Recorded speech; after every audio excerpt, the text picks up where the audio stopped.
You have heard it said, love your neighbor, but hate your enemy. But I tell you, love your enemies and pray for your persecutors. This will prove that you are children of God. In the name of the living God, amen. Let's be seated.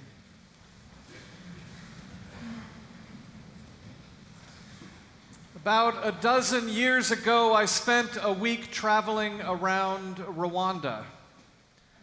And if there is a better example of both how important and how difficult Jesus' command to love your enemy is, I'm not sure what it would be.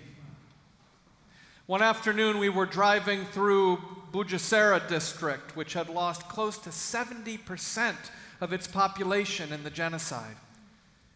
And we stopped at a church in a little village called Nyamata, where thousands of people had crowded in and sought refuge as the genocide was beginning, only to be locked inside the church and slaughtered.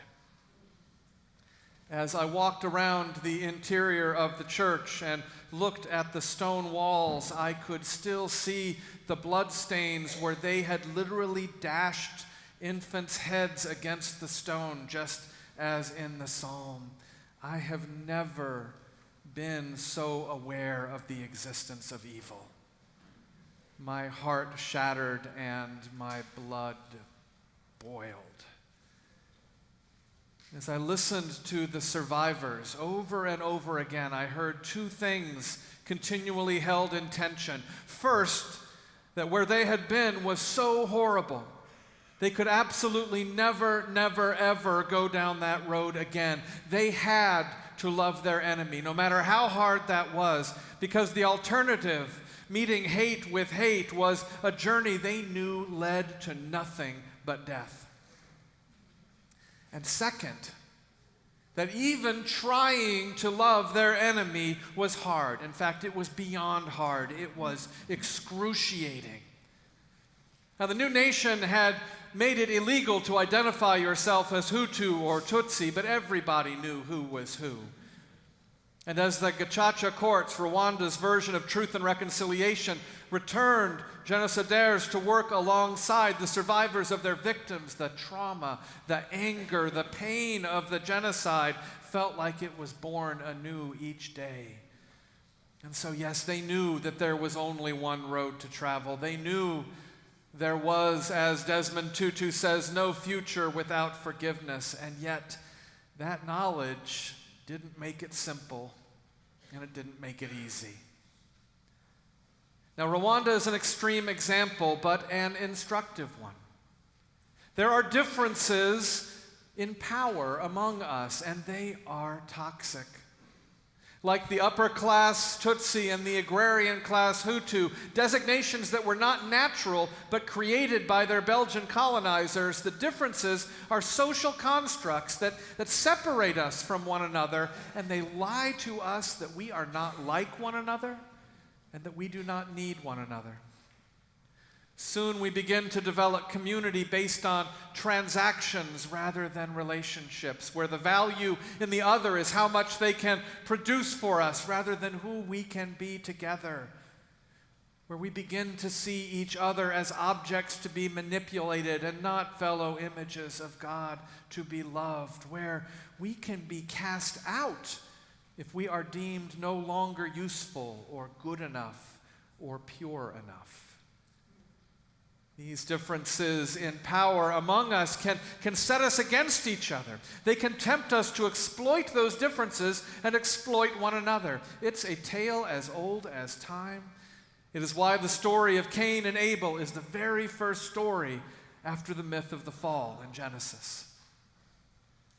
Now, Jesus knew this. Jesus sees this, and Jesus sees this and lays out a vision for something different, a beloved community. A Beatitudes world where the power dynamics are inverted, where mourners are comforted, where the merciful will not be called suckers, but rather will receive mercy, where there are no margins because all are standing where the marginalized once stood. It is a beautiful vision. But the question of Nyamata remains. How do we get there from here? How do we get from this place of deep division, evil, and pain to the Beatitudes world? After all, as Woody Allen, no stranger to exploiting power differentials himself, says, in our world, the lion might lie down with the lamb, but the lamb isn't getting much sleep. And so this morning we hear Jesus lay out 5 examples of how we are to respond when power differences bring us into conflict. The first 3 are when we are on the bottom end of the power dynamic, when we lack the power. When someone with power over us exerts ownership over our labor, should anyone press you into service, our wealth, if anyone wants to sue you for your shirt, and our bodies, when someone strikes you on the cheek. And the second 2 are when we are in the dominant power position, when those with less power are pleading with us for mercy, begging for us. What do we do in those situations? What does healing look like? How do we get to that Beatitudes world? Well, the answer Jesus tells us is that we do 3 things. First, we simply tell the truth. Just name the division and the difference. We acknowledge the wrong that is being done. We must acknowledge the existence and presence of evil, not as an individual, but as a force that infects the human heart and the systems of our society. There's a covenant of how we're supposed to treat one another. We hear it in this morning's reading from Leviticus. It is about dismantling the power differentials, making sure there is provision for the poorest among us and for the foreigner. It is about dealing truthfully with one another, pursuing economic justice, and never profiting from the blood of a neighbor. It is about administering the law with equity. And this covenant is being violated, and that is evil. We cast out the poor and the immigrant. We tip the economic scales in favor of the wealthy, and we build mansions with the wealth generated from the backs of the poorest among us, while casting the have-nots into ghettos of inferior or non-existent economic, educational, nutritional, and medical opportunity. We have different policing, laws, and sentencing based on race, class, religion, gender, sexual orientation, and more. We impress the poor into service. We rob the powerless of what little they have, and we give the vulnerable the back of our hand. We leave people with no choice but to beg and borrow for their very survival, and even then, we turn our backs and call them names. Evil exists. Evil exists, and it has infected the human heart. Evil exists, and it is deeply embedded in the foundational institutions of our nations and societies. And so the first step is truth-telling. Saying, hey, I'm getting slapped in the face here. Hey, she's getting slapped in the face here. Standing up and shouting, this is not okay. This is not the way it's supposed to be. And just because it might not be happening to me or to you doesn't mean that it isn't happening. And being part of a covenant community, and Jesus makes it very clear that the covenant community is not just the people of Israel, but all God's children. Being part of a covenant community means that this is happening to even one of us. This is happening to all of us, that all the people are my people, and you don't mess with my people. We've got to tell the truth. Now, second, we embrace each other fully. Be perfect as God in heaven is perfect, Jesus says. Does that sound like a setup or what? Except that doesn't mean never making a mistake. The word for perfect here is the word for completeness, for fullness. In this context, it is about faithfulness and engagement with one another through every circumstance, ride or die. It is what Jesus preached in the parable of the prodigal son and the shepherd who leaves the 99 and goes and searches for the one. It is what the great freedom fighter Ruby Sales calls Jesus' theology of human indispensability. Nobody gets left behind. Last Sunday, Amy Hunter stood in the Rector's Forum and said, "We are used to falling in love with people who look like us.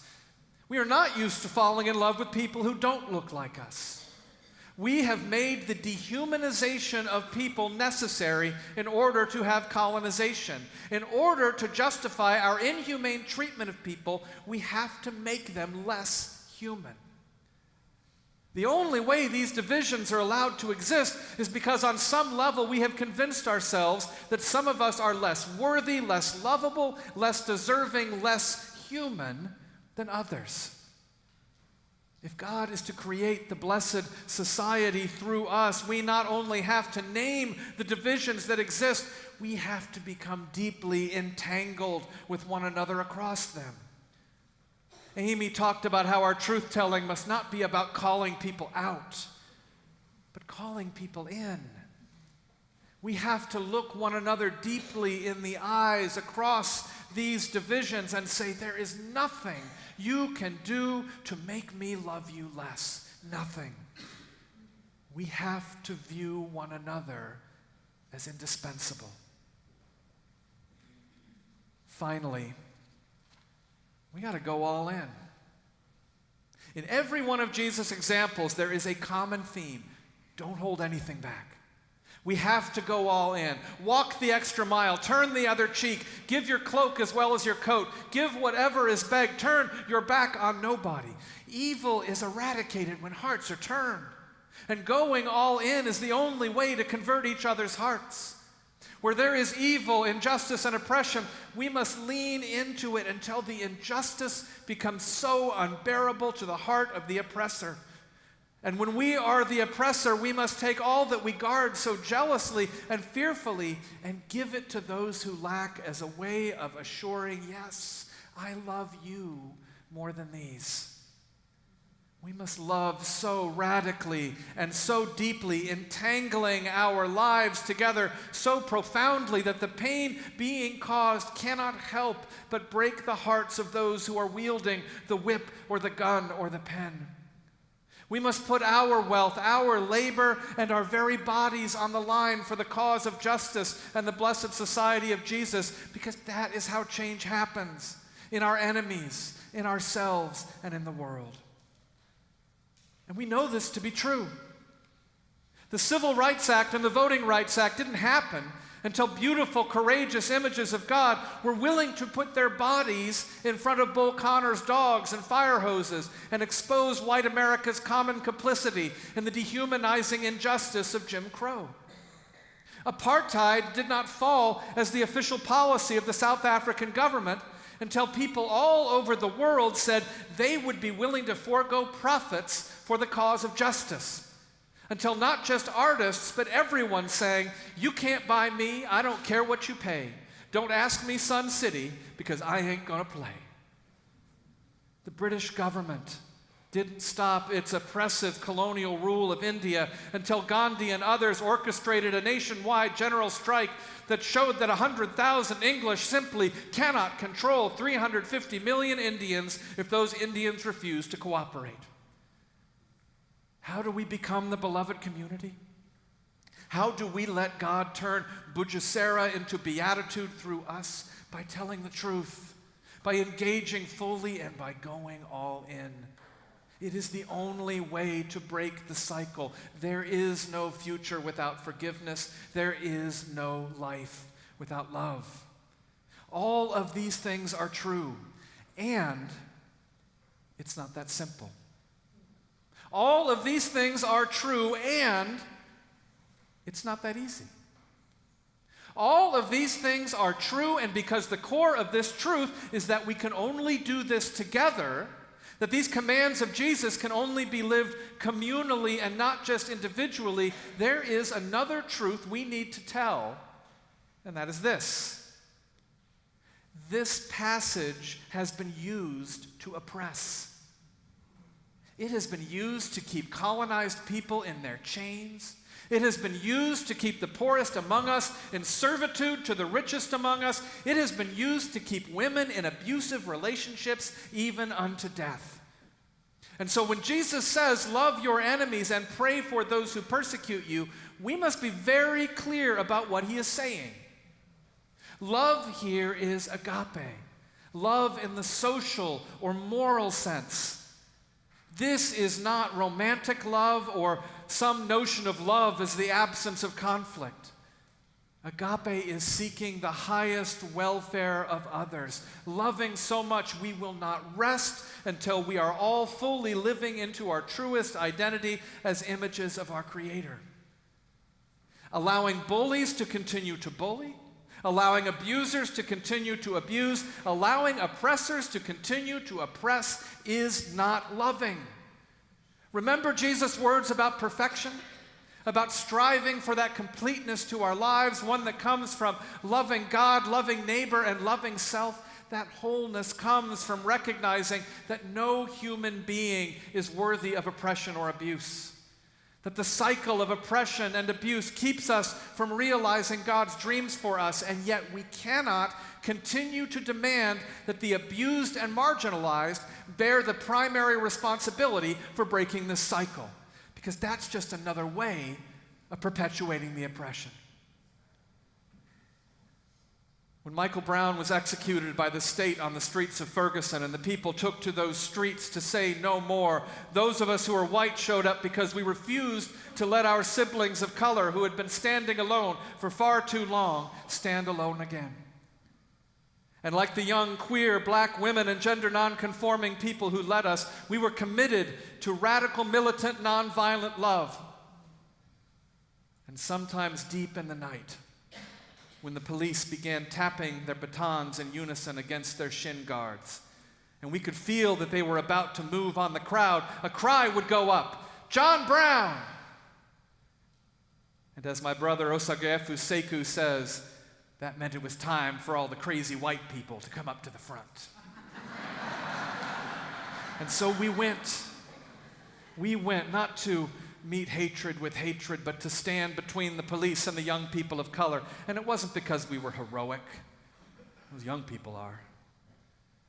Partly it was because we knew they were less likely to move on us.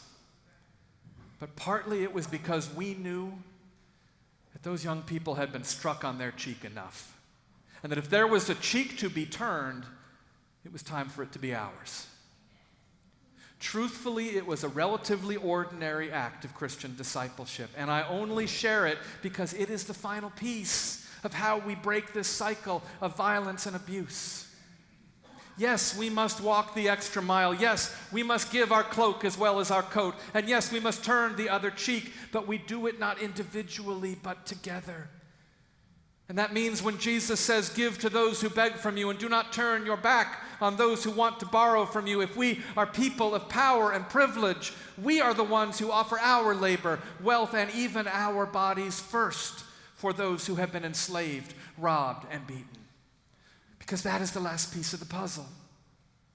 Yes, we must love our enemies.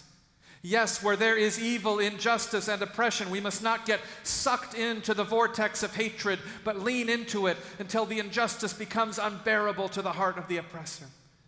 Yes, we must embrace Jesus' theology of human indispensability and remember that love truly is the most powerful force for change in the universe. And yes, we must recognize that those among us who have been abused and oppressed, marginalized and traumatized must never be made to bear the burden of change alone. That when there is an extra mile to be walked, or a cloak to be given, or a cheek to be struck, to let the cry go out, "John Brown!" and to let the crazy privileged folks come to the front, and to let the truth-telling, the full engagement, and the going all in begin with us. Amen.